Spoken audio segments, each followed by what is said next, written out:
Vamos a ver varias cosas en este programa, pero principalmente miércoles 8 de mayo, bueno, ya entrando casi a jueves 9 de mayo, tenemos que hablar de lo que ocurrió en la Feria del Libro de Buenos Aires, donde Nicolás Márquez y Marcelo Duclos presentaron su libro Milei, la revolución que no vieron venir, con introducción del querido Agustín Laje desde España.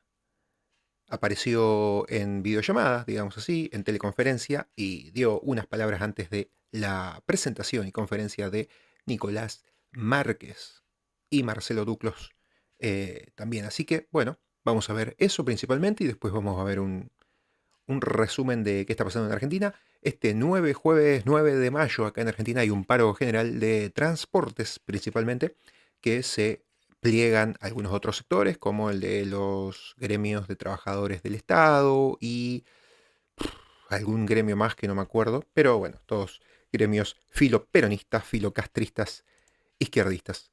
Así que vamos a ver si el internet me lo permite. Sí, creo que sí.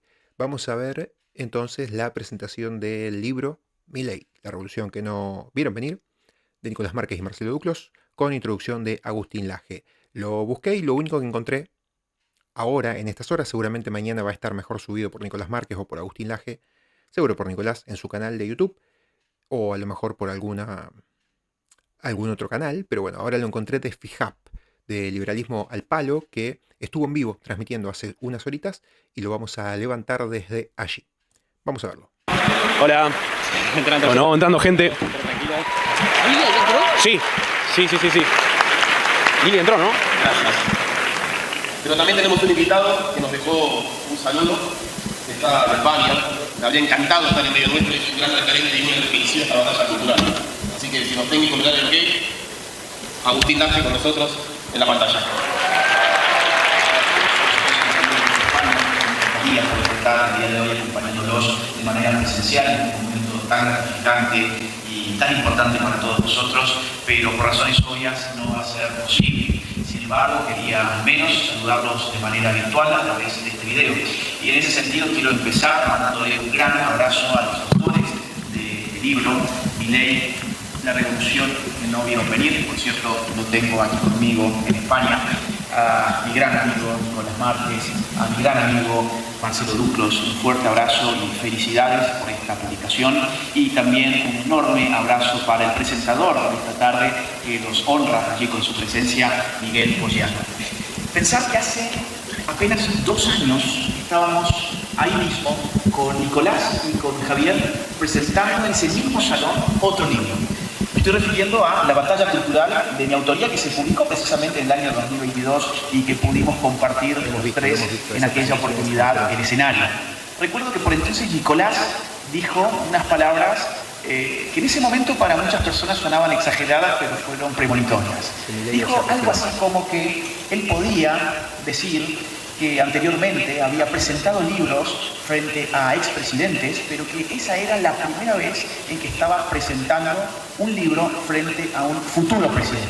El público aplaudió, las banderas libertarias flamearon en Buenos Aires, hubo un clima de algarabía ciertamente y de furor, pero creo que más de uno debe haber creído que esto era simplemente una exageración para arrancar un aplauso encendido. Bueno, la realidad es que Nicolás no se equivocó. Estaba hace 2 años dando una conferencia presentando un libro titulado La batalla cultural, en aquella ocasión frente a un futuro presidente. Y hoy está presentando junto a Marcelo Duclos su flamante libro titulado Milei, la revolución que no vieron venir.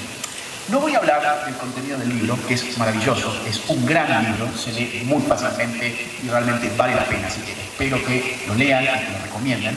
Pero no voy a hablar sobre el contenido del libro porque para eso están los autores con todos ustedes. Voy a hablar de manera muy breve, en todo caso, sobre mi prólogo. Los autores me han honrado, no solamente invitándome a dar estas palabras de apertura, sino también a dar las palabras de apertura del libro en forma de un prólogo que he titulado Javier Milei y la batalla cultural. Muy sintéticamente, ¿qué es la batalla cultural? Yo diría la batalla cultural es al mismo tiempo un mito político y una teoría política. Como mito político es una noción que nos sirve para situarnos en un contexto de acción. ¿Qué estoy haciendo? ¿Qué estoy haciendo para cambiar las cosas? ¿Estoy dando batalla cultural? Puedo hoy responder. Estoy haciendo batalla cultural en las redes. Estoy haciendo batalla cultural entre mis amigos. Estoy haciendo batalla cultural en la iglesia. Estoy haciendo batalla cultural en mi familia, en el trabajo, en la escuela, en los medios, en la universidad, etc. Batalla cultural como mito político es sin lugar a dudas una noción que nos activa, nos pone en guardia y nos hace avanzar una serie de ideas que para nosotros son importantes. Pero batalla cultural no es simplemente un mito político, es también una teoría política cuyo origen no hay tanto que buscarla en las derechas, por lo menos no de manera reciente, sino sobre todo en las izquierdas. Sabemos muy bien que la batalla cultural como idea, como noción incluso, es deudora del filósofo neomarxista italiano Antonio Gramsci. La cultura, en un contexto de batalla cultural, se supone como una dimensión que, lejos de ser una cuestión meramente ociosa, constituye un campo de disputas políticas. La cultura define los marcos interpretativos con los que abordamos la realidad y vivimos en ella. En este sentido, quien define esos marcos culturales define, a su vez, el modo de vida de una sociedad. Por eso la cultura es poder. Y la teoría de batalla cultural reconoce en la cultura poder político. La batalla cultural, en este sentido, es una confrontación activa, consciente, deliberada, cuyo propósito es tratar de influir en la definición de los marcos culturales de una sociedad. El triunfo electoral de Javier Milei es inseparable de estos esfuerzos, hasta tal punto que el periodismo mainstream no se le cae de la boca últimamente el término batalla cultural. Por supuesto, lo banalizan, en general no tienen ninguna profundidad teórica, pero lo esbozan como un mito político más que como teoría política. La batalla cultural es una lógica de acción política que repara el poder de la cultura al menos en dos sentidos distintos pero interrelacionados. Por un lado, advertimos la batalla cultural como el abordaje de un conjunto de medios e instituciones que nos permiten amplificar un mensaje. Por ejemplo, televisión, redes sociales, el cine, la radio, incluso instituciones que recién yo mencionaba, la familia, las empresas, las escuelas, las iglesias, las universidades. Concebimos esos espacios como estrictamente culturales y entendemos que podemos desplegar en ellos una serie de discursos que vayan modificando esos marcos interpretativos con los cuales las personas abordan la realidad y viven en la realidad. Pero por otro lado, la cultura, en una batalla cultural, también es entendida como la índole misma del conflicto político. ¿Qué quiero decir con esto? Que la cultura también remite a tópicos en especial, no solamente a los medios, no solamente a las instituciones, también a los tópicos en sí mismos. Hay una serie de tópicos que pasan a ser tópicos políticos. Por ejemplo, la historia cuando se manipula políticamente, los símbolos, o por ejemplo, el sexo, la identidad, la estética, la moral. Javier Milei ha comprendido la batalla cultural en un sentido integral porque la ha comprendido en términos de estas dos dimensiones de lo cultural. Por un lado, por supuesto, la cultura como medios ha significado en la práctica de Milei insertarse activamente en medios de comunicación, en conferencias, producción de libros, incluso en el teatro, manejo de redes sociales. Al día de hoy, con excepción de TikTok, Javier Milei maneja todas sus redes sociales. Javier Milei ha estado dando debates públicos, ha estado en todos los foros habidos y por haber, siempre presente, dando lo que él mismo comprende como una batalla cultural. Pero además, Javier Milei ha comprendido la batalla cultural en términos de los tópicos culturales y no solo de los tópicos meramente económicos, lo cual es algo muy interesante en el caso de un economista, porque los economistas suelen pensar en batalla cultural quedándose cortos, pensando que toda la batalla que hay que dar en términos culturales en verdad son batallas económicas. Explicar la inflación, explicar una serie de cuestiones macroeconómicas que son ciertamente muy importantes, pero es un poco reductivista limitar a eso lo que llamamos batalla cultural. Este no ha sido el caso, ciertamente, de Javier Milei, donde ha abrazado y se ha inmiscuido en una serie de tópicos estrictamente culturales. Por ejemplo, la causa provida. Javier Milei ha sido un enorme defensor de la vida en todas las etapas del ser humano, incluso mucho antes de haberse convertido en político, incluso mucho antes de su primera candidatura como diputado nacional. Javier Milei ya defendía la vida del no nacido cuando el lobby abortista y globalista impulsó aquella ley nefasta de aborto por primera vez en el año 2018. Javier Milei se opuso a la ideología de género. No olvidemos que, por ejemplo, cerró el mal llamado lenguaje inclusivo, que cerró el Ministerio de Género, Diversidades y las mujeres, o como se haya llamado aquel ministerio que no sirvió absolutamente para nada. Javier Milei se metió contra el mito feminista de la brecha salarial. Javier Milei se opuso a la Agenda 2030 en los debates presidenciales, fue incluso recientemente al foro de Davos a enfrentarse a los ultra ricos del globalismo y defender los valores de la libertad en su casa. Javier Milei incluso se metió en el terreno histórico, derribando el mito de los 30.000 desaparecidos y hablando de algo de lo que no se podía hablar, o sea, las víctimas del terrorismo subversivo. Respecto de la historia del siglo XIX, Javier Milei reivindicó a dos figuras, a dos próceres que habían sido ninguneados y mancillados por el revisionismo de izquierdas, me refiero a Alberti y a Roca. Javier Milei además reivindicó, por ejemplo, el mito de la justicia social y el mito del Estado presente como signo de progreso. Milei enseñó que el impuesto es un robo, es un acto de violencia, más aún, enseñó que el Estado tiene una naturaleza esencialmente violenta.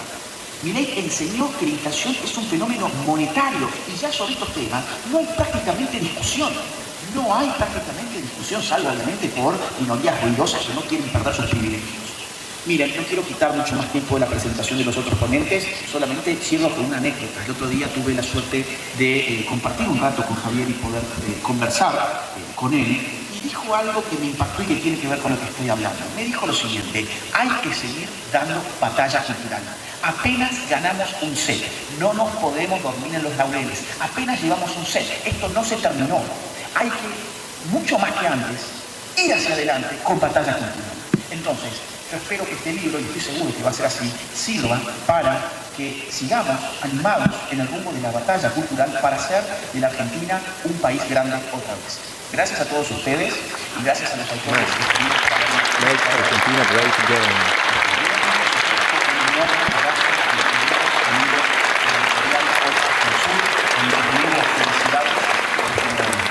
Muchos éxitos, muy buenas tardes.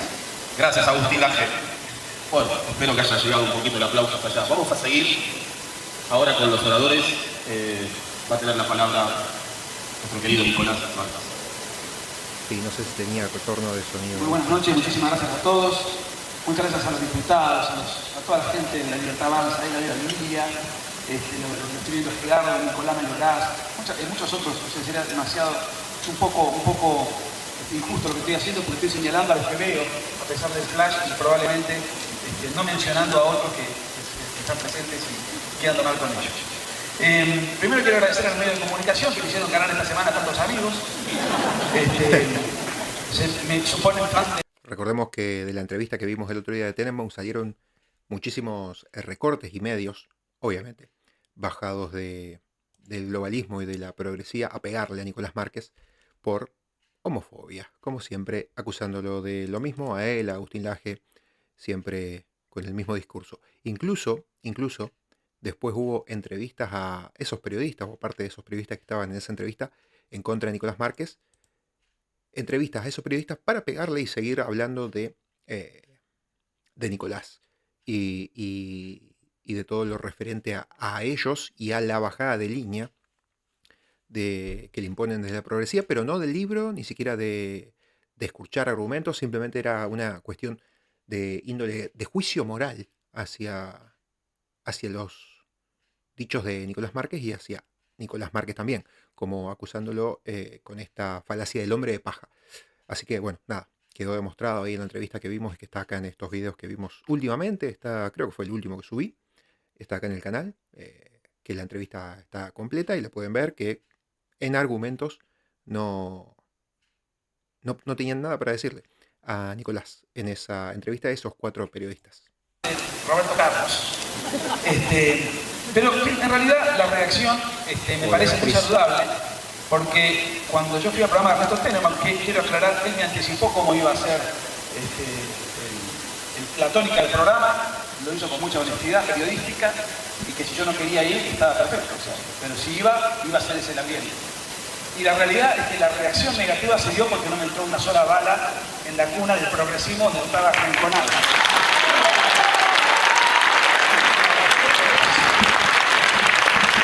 Si me hubiesen ridiculizado, puesto en evidencia, hecho dudar, estar embarullado, conflictuado, nervioso, si hubiesen logrado eso, se hubiese sido luego un meme, no un símbolo de indignación. Se indignaron porque no pudieron hacer eso. Dicho esto, además les quiero aclarar que yo no soy un radical, un centrista, yo tengo otra escuela. Y además cuento con el auxilio de la fuerza del cielo. Nada menos centrista y nada menos querido que Nicolás. Quiero agradecer a Patricia Soprano, que siempre está. Vino un concejal de Mar del Plata, muy amigo mío, Cristian Benedito, que vino en representación del intendente de Mar del Plata, Montenegro. Muchas gracias por semejante viaje. Sé que vino gente de Córdoba y de Santa Fe. Hay dos personalidades que quiero destacar muchísimo. Por un lado, el tremendo aporte en la batalla cultural que en la historia ha dado Juan Bautista Joffre. Tato Joffre.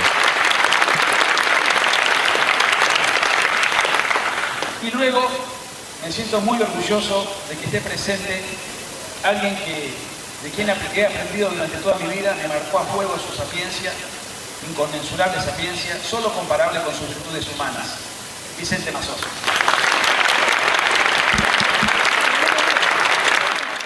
Recordemos la pelea de Nicolás Márquez con Pato Russo. El libro porque el tiempo nos apremia. Anda a preguntarle a Vicente. La realidad es que del año pasado con Marcelo estuvimos en contacto constante, viviendo y sufriendo y apostando porque era considerado, era subestimado por el círculo rojo. Y cuando finalmente se logra semejante epopeya, es Marcelo que propone la idea de hacer este libro, que creo, si mal no recuerdo, tardé algunos días en asimilar. Y una vez que me sentí convencido de la idea de Marcelo, lo hablé con... No la vio al principio. Es cierto, él la vio. Le voy a decir una cosa, la única persona que días antes, yo estaba haciendo una suerte de encuesta personal, bueno, ¿cuánto saca Javier? Y Marcelo me dijo 28. Yo digo, no sé si es lo que ha agarrado después de cenar. Pensé 32 y me dio pudor. Es cierto, no había encuesta alguna que diera algo similar. Y quiero detenerme en lo siguiente. ¿Por qué hacer un libro cuando alguien tiene apenas 4 meses de gestión incierta, de resultado incierto? Quiero aclarar que en el libro está expuesto, sobre todo, eso lo cuenta Marcelo en la parte, el libro tiene 2 partes, la primera es la que me compete y la segunda, a la mitad del libro, la escribe Marcelo. Nosotros estamos convencidos de que si las ideas que él propone las puede llevar a cabo, la Argentina se va para arriba. Que las pueda llevar a cabo no va a depender de un montón de avatares políticos que no estamos en condiciones de eliminar. Ahora bien, el libro habla de una revolución. Suena pretencioso que un gobierno que todavía no pudo aprobar una ley sea sindicado como revolucionario. Yo lo interpreto la revolución desde otra perspectiva. Esto no es un cambio de gobierno. Un cambio de gobierno es un trámite administrativo. Un presidente dura 4 años, dura 8, según el caso, viene otro, se hace la ceremonia y listo. Y hay una nueva conducción. Este es un cambio de época. Y en eso radica la revolución.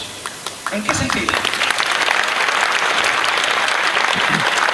Que alguien diga, que alguien se oponga a las leyes laborales que nos costaron conseguir las conquistas, se oponga a la justicia social, alguien que se oponga a la distribución del ingreso y a todas las cosas que señaló Agustín, con esa vehemencia, que milite en política solo 3 años, en 3 años llega presidente, con una diputada, una fiscalización deficiente, sin experiencia política, luchar sin un concejal de pueblo que le diera alguna vitamina, luchando contra los pornográficos aparatos que se habían repartido el poder estatal, y acá en Argentina en el Estado y el partido son más o menos la misma cosa, con influencers muy jóvenes que están citados en el libro que hicieron una gran tarea, le haya podido ganar a esas estructuras, ya de por y encima, con una campaña de satanización nunca antes vista, y revirtiendo algo que sociológicamente siempre se dio.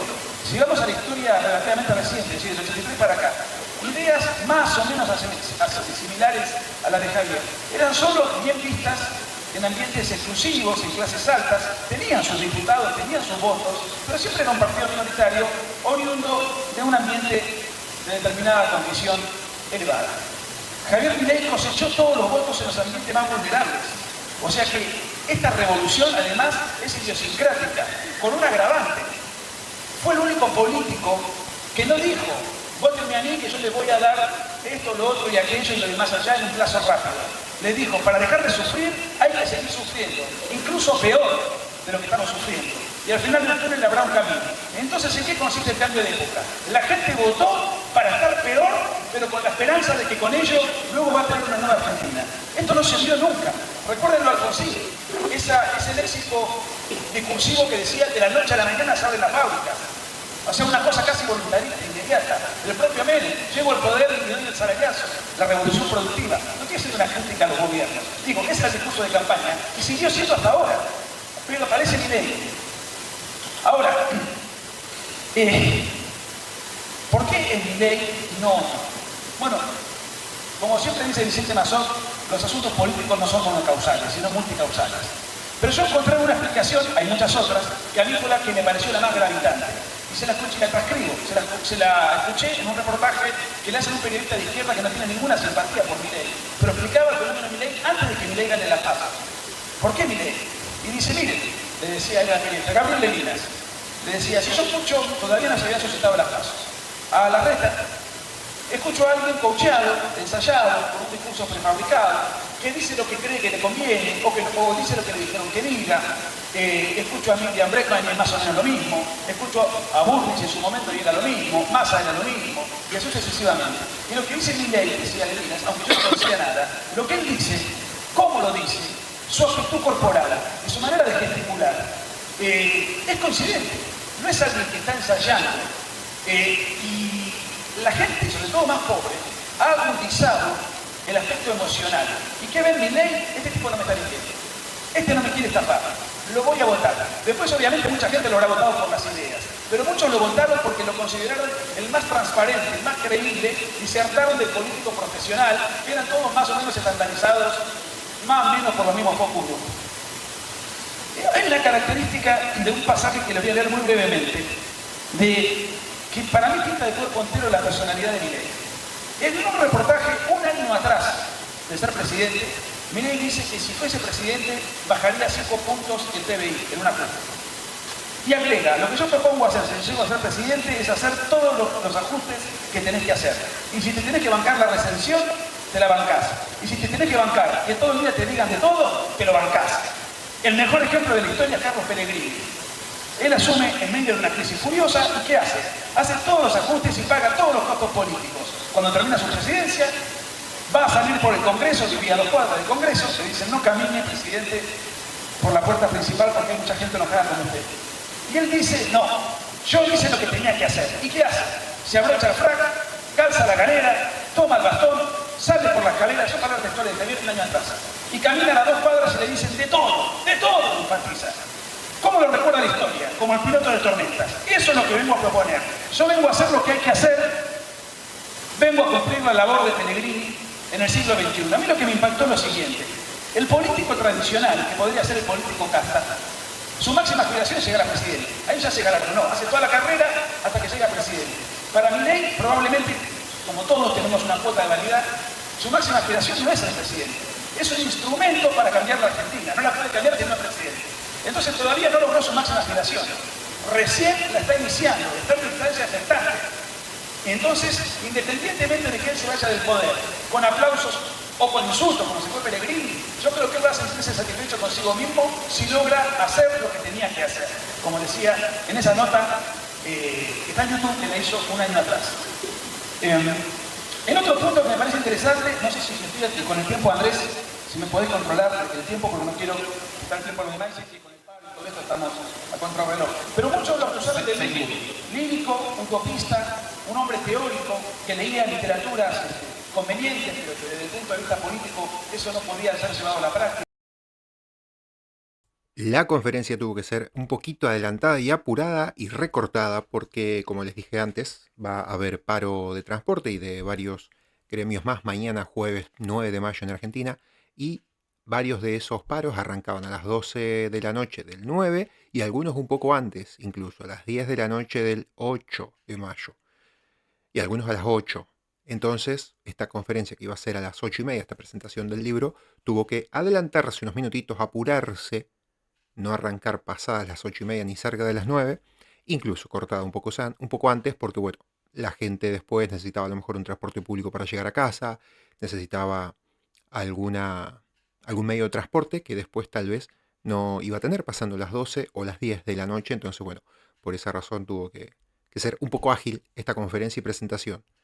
Así que bueno, los gremios filoperonistas y castristas hicieron que la conferencia dure un poquito menos. Pero bueno, igualmente pudo salir y ser con éxito. Y sin embargo, lo que hoy vemos es alguien que conoce la realidad, reconoce la realidad, no se estrella contra la realidad y sabe frenar a tiempo. Un ejemplo, cuando tuvo que echar para atrás la ley Bases y luego logró con un notable discurso en la apertura de sesiones, notable discurso, en donde vuelve a la carga con la ley Bases en otro contexto, ensayando una alternativa distinta.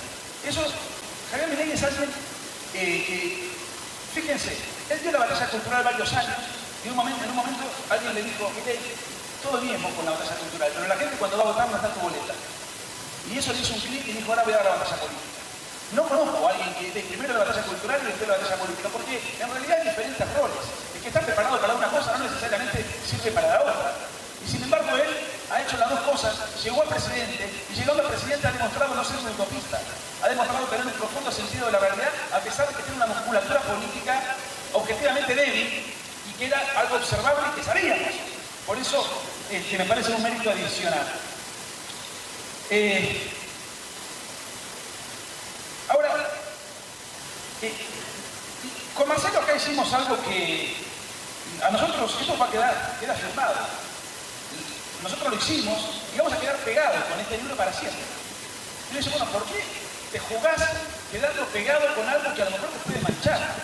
Yo creo que porque, por lo menos hablo por mí, sospecho que a Marcelo le sucede lo mismo. Por dos razones. Lo conocemos hace 10 años. Sabemos fehacientemente que no es corrupto, o sea que no nos vamos a encontrar con un escándalo de corrupción de su parte. Puede ser que la haya en su gobierno, tomará cartas en el asunto, pero eso no será responsabilidad de él. En todo caso será responsabilidad de él apartar al funcionario que hizo lo indebido. Eso es por un lado. Y por otro lado sabemos que sus ideas son inclaudicables. Creo que el ejemplo que él menciona de Pellegrini no es azaroso. Por algo le ha quedado marcado este aspecto de su biografía. Y finalmente 2 puntos. ¿Para qué sirve el libro?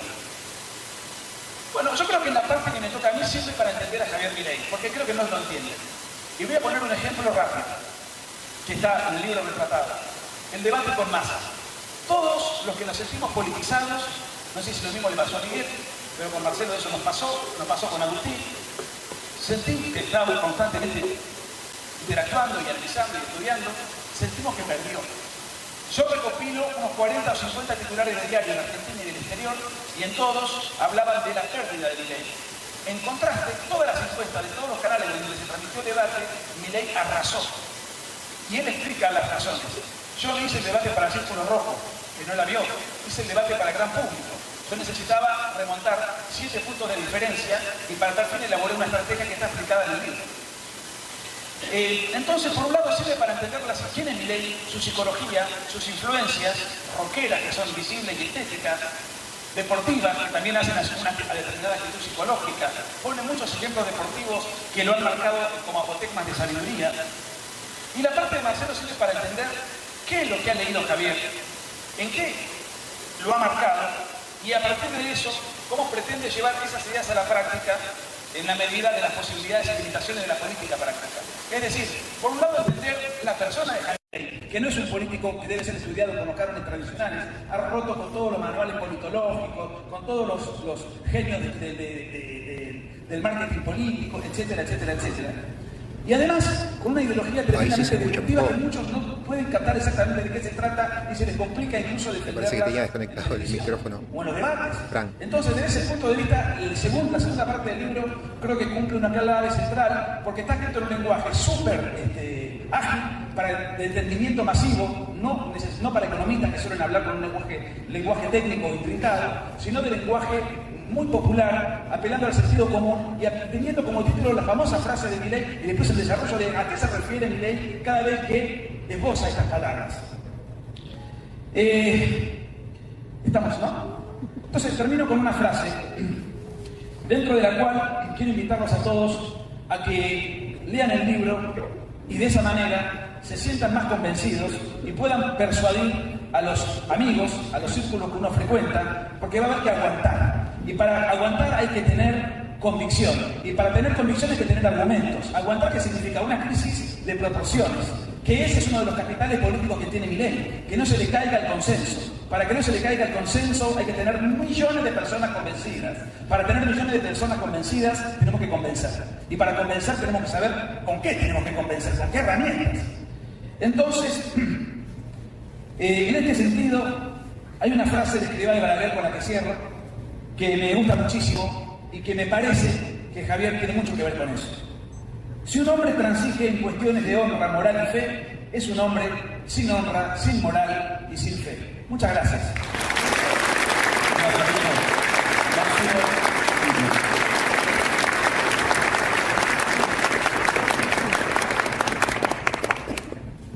Creo que este año se dio en el marco de la Feria del Libro un debate muy interesante que viene en sintonía con la presidencia de Javier Milei, que es con la presidencia bárbara, de aquí a futuro. La idea de que es hora de, como separamos tantos conceptos del Estado con alguna otra cosa, la idea de que a partir de este año ha quedado muy claro que cultura y Estado, asuntos separados. Acá se ha sugerido que el presidente de la Nación tenía una hostilidad con respecto a la cultura. ¿Por qué? Porque decidió no utilizar dinero de los contribuyentes para financiar el Estado. Yo creo que si el presidente lo hubiera hecho, la aplicación se la tendría que haber dado a los votantes, que no lo votamos realmente para eso, ¿no? Y entre los tantos temas que desarrollo en esta segunda parte está la idea de aclarar todas estas cuestiones, porque se dicen cosas, se tiran cosas que no tienen el más mínimo destino. La cultura es un fenómeno espontáneo, es un fenómeno privado de la sociedad civil, que tiene que ser incluso contestataria. No hay nada más bochornoso que el artista oficial que dice o que no molesta al mandante de turno. Entonces, como fue este punto que nos brinda como liberales poder contestar por primera vez, me parece que hay que hablar en muchísimos aspectos que antes no teníamos la posibilidad de hacer. El liberalismo, antes de Milei, algunas caras que veo de aquí, estábamos en esa militancia, afortunadamente muchísimas caras nuevas que no, nada de todo esto hubiera sido posible en ese contexto. Las ideas que manejaba Javier Milei las manejábamos un grupo que literalmente nos conocíamos todos. O sea, no había, esto no es una exageración, o sea, no había en el territorio de la Argentina, por ejemplo, algún lector de la acción humana de Fomises que no sepamos quién es y en qué provincia estaba. Esto ya era así, literalmente, un liberalismo absolutamente intrascendente, donde hay que reconocer que nos sentíamos también un poco cómodos con esto. No hay un Javier Milei. Y lo cierto, que los que venimos de esa época, tenemos que recordar que fue resistido, No le fue fácil esa cuestión, porque por ahí recordamos que Javier Milei empieza debatiendo en televisión con los kirchneristas, con la izquierda, antes de todo eso. Le costó posicionarse en un ambiente que tomó como hostil la presencia de un nuevo vocero de las ideas que en muy poco tiempo estaba siendo mucho más trascendente que todos nosotros. Entonces los que por ahí estábamos más o menos en el llano nos entusiasmábamos. Estaba en televisión, hablaba de escuela austríaca, pero por ahí las cabecillas, algunas de ellas de ese liberalismo pequeño e intrascendente, no lo tomaron. Así que esta fue, creo, la primera lucha que Javier Milei gana para llevar las ideas de, como digo, un espacio pequeño e intrascendente que hoy es la hoja de ruta de la reforma de la República Argentina. Para los liberales que venimos, entonces, eso es una cosa inimaginable. O sea, yo no puedo explicar con palabras porque lo que pensábamos hace 10, 20 años era, imaginemos el día que podamos llegar a tener un partido con 2 o 3 diputados que puedan llegar a dar el debate. Esto es absolutamente inimaginable. Y aún así, como le ha pasado a Messi, aquí en Argentina, aún así, ese liberalismo lo miraba con desconfianza y lo boicoteaba. Una cosa increíble, ¿no? Lo que uno viene llevando para atrás. Pero bueno, había a mucha gente que no hizo, y quiero reconocer a alguna de esas personas en esa primera instancia. Me acuerdo mucho cuando, por ejemplo, los que estábamos con una idea poco clara, por ahí uno se acerca a las ideas y dice que el socialismo por ahí funciona en la teoría, pero no en la práctica, etc. Me acuerdo lo que fue mi contacto con la escuela austríaca en una escuelita, en un curso, cuando Agustín Echevarne, lógicamente ad honorem, como muchos de los que tanto se invirtieron, les explicó, levante la mano quien piensa que el socialismo es bueno en la teoría, pero no funciona en la práctica. Y más o menos la mayoría levantamos las manos y él simplemente explica.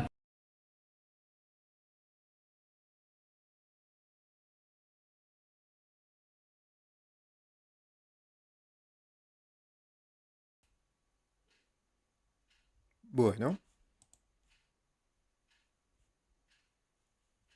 ¿Algún problema de internet? Pero no funciona la red. Y más o menos la mayoría levantamos la mano y él simplemente explica que el problema del socialismo no está en la práctica, sino en la teoría.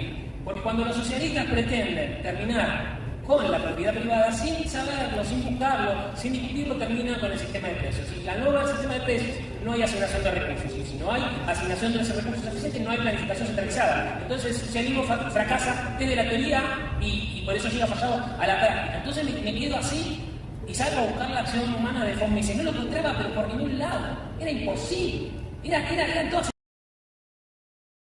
en contra. Me acuerdo de la fortuna que pagué por ese libro. Bueno, y otro de los que quiero recordar en esa etapa, que pasó una muy fea, que quiero que le demos un muy fuerte aplauso al profesor Martín Krause, que la campaña se hizo algo vergonzoso.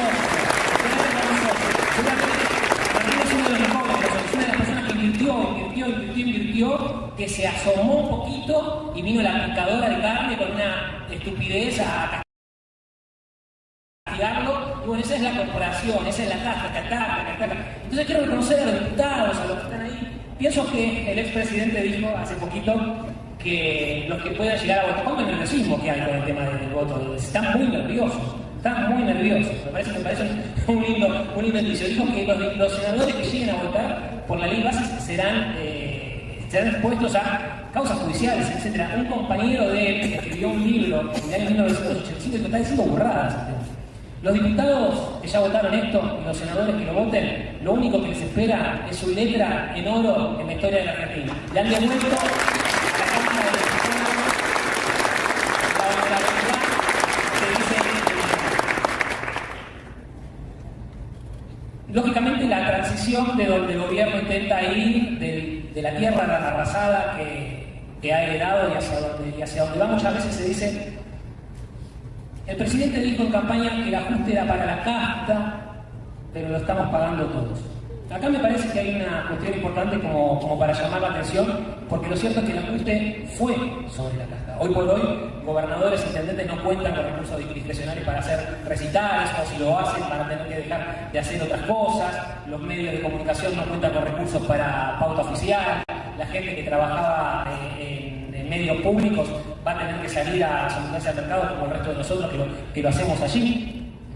Entonces es muy complicada esta transición. Mucha gente dice el ajuste está cayendo también en los trabajadores, en los públicos. Esto no es cierto. Sí la estamos pasando mal, pero la estamos pasando mal porque se han limpiado las variables económicas que nos han mostrado cómo estamos.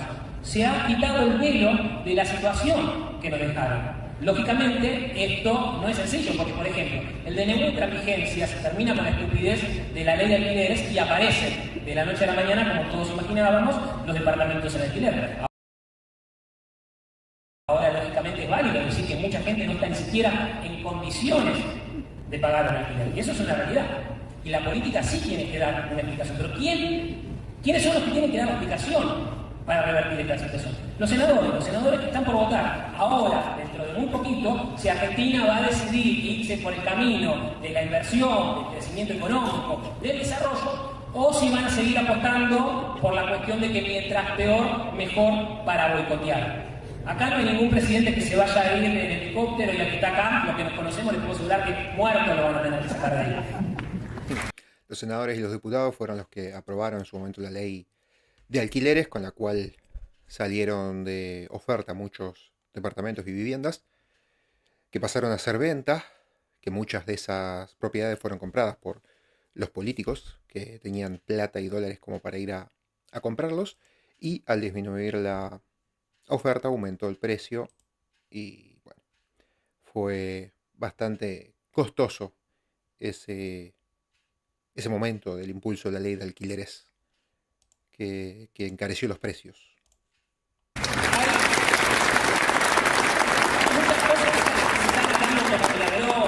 Lo cierto es que Javier Milei no descubrió absolutamente nada. Todos dicen, baja la inflación, el peso se convirtió en una de las monedas de mayor rendición. ¿Qué iba a pasar? Hizo el ajuste, dejó de imprimir billetes para financiar el déficit y se cortó la inflación. Es lógico. Bueno, ¿qué creen que va a pasar cuando la ley base entre en vigencia y sea más fácil, por ejemplo, contratar a alguien? Y va a subir el empleo. ¿Y qué va a pasar cuando se plane la inversión del capital en la economía argentina, como muchas personas en el mundo están mostrando que tienen ganas de hacer. Y se va a capitalizar la economía y van a subir los salarios. Por eso mismo la casta está nerviosa. Por eso van a volver a hacer otros paros, por eso van a seguir poniendo palos en la rueda y van a hacer todo lo posible. Se van a desesperar cada vez más, porque cada día que pase la gente va a empezar a percibir las virtudes de las reformas que el presidente está llevando a cabo. Entonces, como dijo Nicolás, los desafíos van a ser muchos, pero hay que tener bien claro esto. El Poder Ejecutivo puede hacer muchas cosas, como dijimos, reducir el déficit, terminar con el problema de la inflación en los precios relativos, terminar con la inflación. Ahora, ni Milei ni ningún presidente, por ejemplo, puede subir los salarios. Ni Milei ni ningún presidente puede subir. Bueno, y ahora va a aparecer de la nada el empleo. Para esto se tienen que destrabar todas las leyes que encima están en contra del espíritu de la Constitución. A mí me causa mucha gracia también cuando dicen no le podemos dar facultades delegadas al presidente, pero si se están pidiendo herramientas para reducir el Estado, y no para incrementarlo, sino para terminar con toda esta maraña de regulaciones que están todas en contramano de la Constitución Nacional. ¿Quiénes lo dicen? Los que le dieron las facultades delegadas a un Poder Ejecutivo que se guardaba la prerrogativa para reasignar el presupuesto por inversiones políticas. Entonces, todas estas cosas tienen respuesta. Y ellos no tienen nada para argumentar. Por eso, de este lado hay que sumar los argumentos, hay que ponerse a estudiar, ponerles a leer, porque cuando uno se mete un poquito, ya está en condiciones de arrinconarlos. Entonces, soy muy optimista con lo que viene, creo que ni siquiera nos imaginamos con lo que puede llegar a ser Argentina. Yo no pienso en Argentina como un país que salga de la crisis, yo pienso en Argentina como el mejor país del mundo, porque se habla mucho de la cuestión de la justicia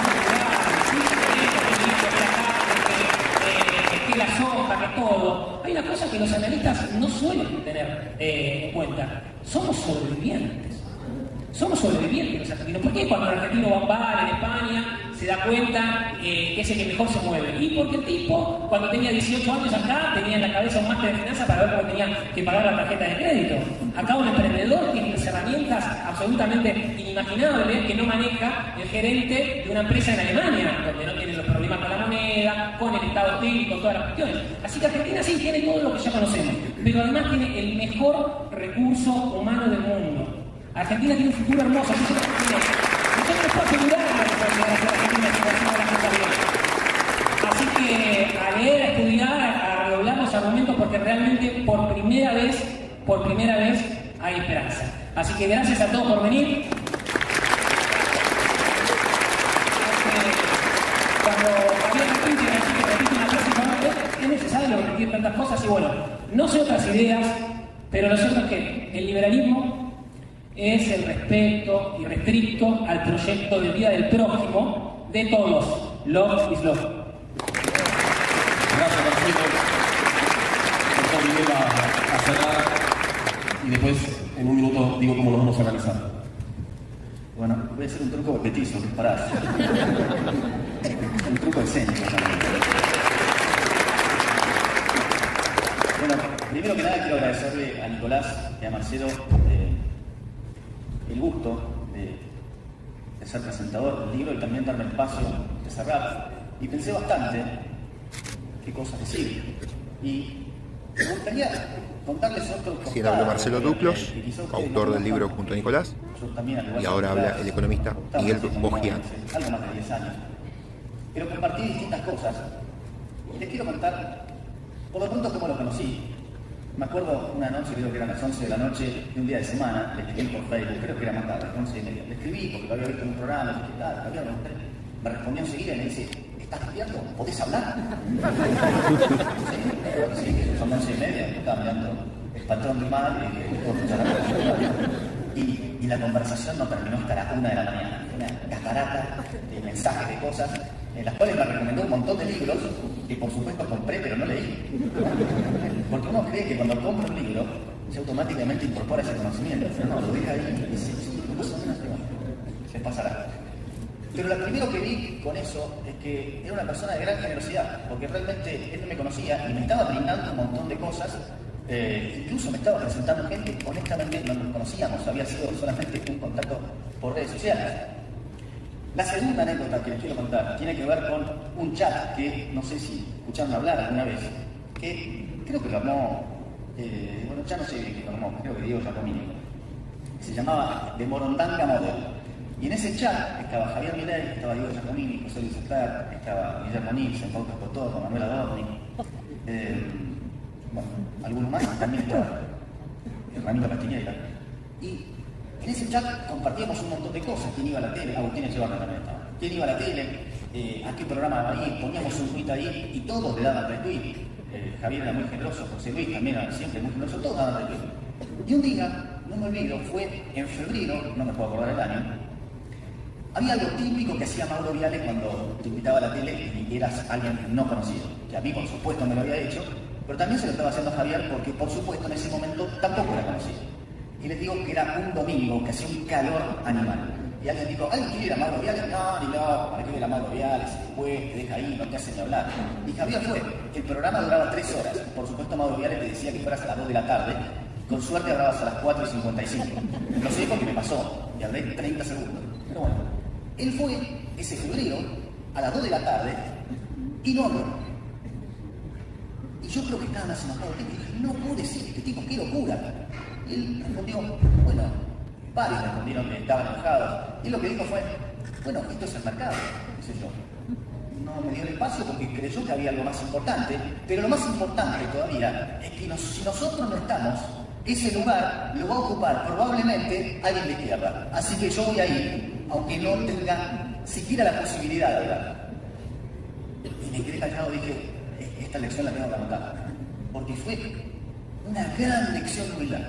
Fue una gran lección de humildad. Una humildad que él todavía tiene. Les garantizo que todavía la tiene. Y el tercer cuento que quiero hacer tiene que ver con el libro. Si no, voy a anotar cuentos.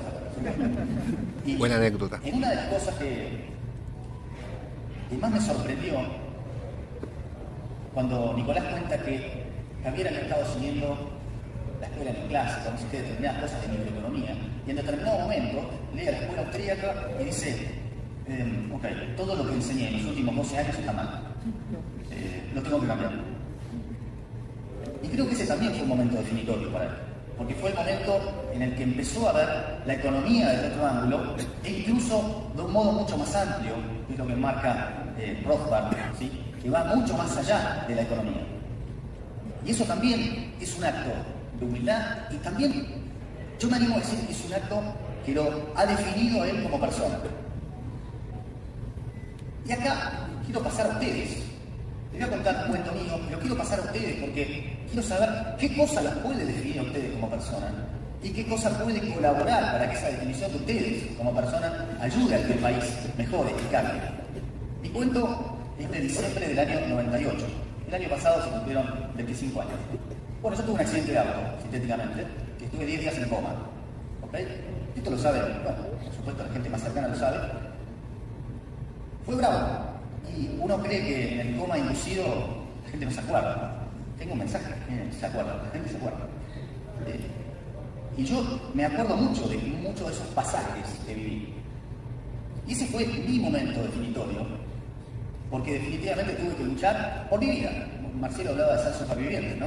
Bueno, yo salí despedido de un auto, caí al costado de la ruta, tuve 4 costillas fracturadas que me pincharon los pulmones, que se pierdo la oreja, de la mandíbula y la clavícula. ¿Qué tal? Y lo peor de todo es que me pusieron respirador artificial. Entonces cuando yo veía a la gente que en el COVID tenía respirador artificial, yo decía, yo sé lo que es eso. Les cuento, es un desastre. Es verdaderamente horrible tener respirador artificial. Pero, ¿por qué les hago este cuento? Porque ese fue mi momento de superación. ¿Y qué tendrá que ver todo con esto? Porque en realidad, en la entrada me hicieron una entrevista y yo ya lo había pensado. Y si yo tengo que definir a Javier Milei con una palabra, la palabra es un valiente. ¿Qué es la incorrección política? La incorrección política es decir lo que nadie se anima a decir, sabiendo íntimamente qué es lo que hay que decir. Y yo enseño una materia, ahora no la enseño hace tiempo, en la universidad que se llama Finanzas Comportacionales, y hay algo que se estudia, que cuando se dice algo que a la gente le quedan algunas dudas, hay muchos que se quedan callados porque creen que son los únicos que piensan eso. Pero cuando alguien levanta la mano y dice, no, eso no es así, enseguida hay otro más que levanta la mano y dice, no, yo estoy de acuerdo, eso tampoco es así. Y de repente todos levantan la mano y se dan cuenta que todos pensaban lo mismo, pero que nadie se animaba a decirlo. Entonces, y esto lo decía Marcelo también, y me parece importantísimo porque es la batalla cultural. La batalla cultural en realidad puede ser el momento definitorio de cada uno de nosotros en determinado momento. Quizá no lo encontraron todavía, quizá no están atentos a que eso suceda. Así no tanto, se me acercó un chico por la calle que era enorme, el tipo. ¿Y por qué subrayo lo de enorme? Porque me dijo, vos sabés, Miguel, que yo trabajo en un hospital y son todos kirchneristas. Y me dicen algo, bueno, yo me quedo callado. Yo me di vuelta y le digo, ¿cómo te vas a quedar callado con ese tamaño que tenés? ¿No me ves a mí que manda los gritos con todo el mundo? Te prohíbo que te quedes callado. Entonces yo a ustedes les pido, no se queden callados. Romper la espiral del silencio.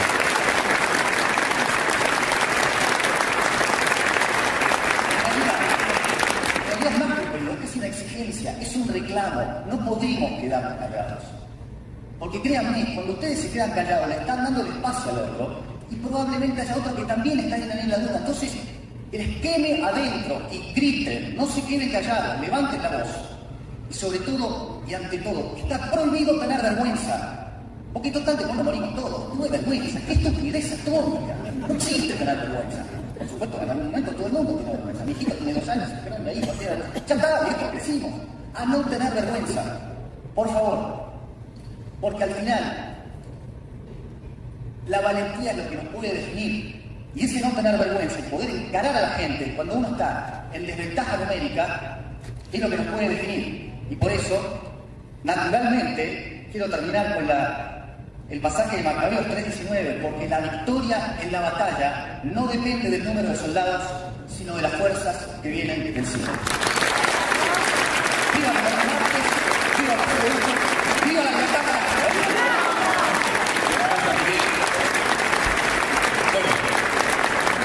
Marcelo y Nicolás van a retirar la mesa puerta de atrás. Yo les voy a decir cómo va a ser el circuito.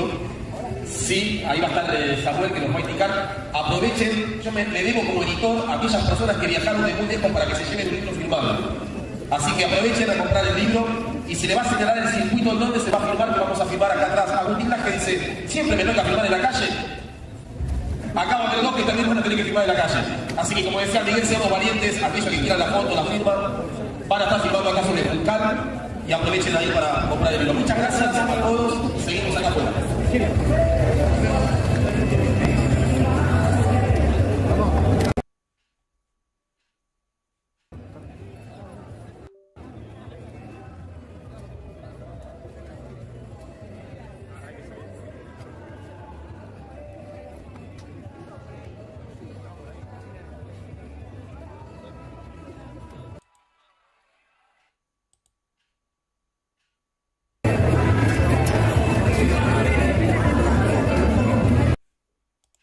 Bueno, ahí está.